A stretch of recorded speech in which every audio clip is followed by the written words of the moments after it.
Desa Jengkol, Kecamatan Garung, Kabupaten Wonosobo, merupakan daerah rawan menjadi korban perdagangan orang. Situasi di desa yang sebagian besar warganya merupakan petani dengan ketidakpastian harga di pasar serta tidak seimbangnya antara modal yang dikeluarkan dengan hasil pertanian berpengaruh terhadap pendapatan masyarakat setempat. Hal ini juga berpengaruh terhadap kemampuan masyarakat untuk menyekolahkan anaknya ke jenjang yang lebih tinggi. Kondisi ini dapat terlihat dari angka rata-rata lama sekolah di Desa Jengkol, yaitu 6 tahun. Desa Jengkol masuk dalam kategori merah atau termasuk kategori miskin. Angka perkawinan anak di Desa Jengkol juga cukup tinggi.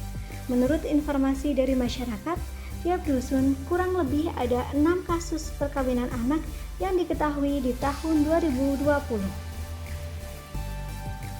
Beberapa hal tadi menyebabkan banyak masyarakat Desa Jengkol memilih untuk pergi keluar kota demi mencari pekerjaan, termasuk anak-anak yang tidak meneruskan sekolahnya.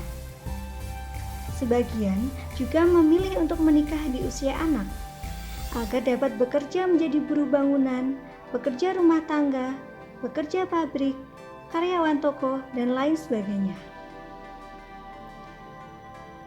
Minimnya skill khusus dan pengalaman yang masih terbatas, serta kurangnya informasi menyebabkan anak-anak menjadi rentan tereksploitasi dan menjadi korban perdagangan orang.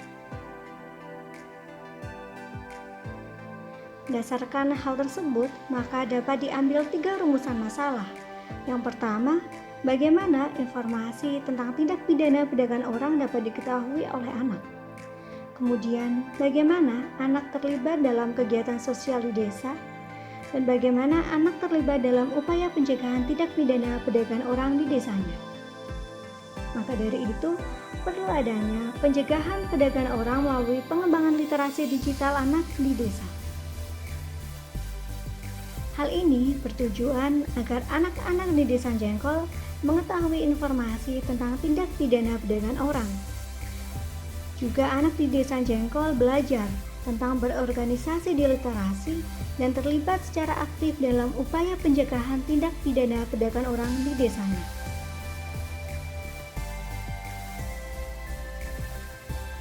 Kegiatan-kegiatan yang bisa dilakukan, yang pertama adalah persiapan.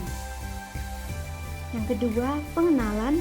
Yang ketiga, peningkatan kapasitas pengurus dan anggota, seperti pelatihan kepemimpinan, pelatihan pendokumentasian dan administrasi, pelatihan pemanfaatan media digital, dan pertemuan rutin bulanan. Kegiatan lain adalah menyusun media alternatif dalam menyuarakan pencegahan perdagangan orang, serta publikasi hasil kegiatan di media mainstream maupun media alternatif. Dan yang terakhir adalah melakukan monitoring dan juga evaluasi yang akan dilakukan dalam 6 bulan sekali dan juga di akhir tahun, agar Desa Jengkol dapat terbebas dari perdagangan orang. Stop Human Trafficking.